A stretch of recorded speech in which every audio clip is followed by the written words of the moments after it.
So let's learn how a supply MIP gets created. So price is moving in sideways and then it suddenly shoots up, comes down, it stops somewhere and moves up again. By this, a newly formed support gets created in the chart.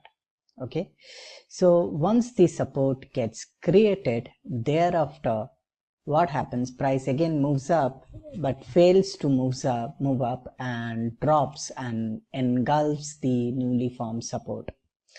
So this is our first engulf happened. Thereafter price came down, stopped again, another small support, a very minor support gets created. Price again moves up to the broken support there, and then price fails and price engulfs the newly formed support as well.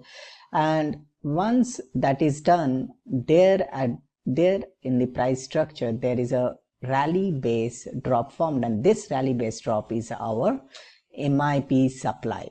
So once the MIP supply is created, thereafter we take the trade and look how the price is giving its reaction. Thank you.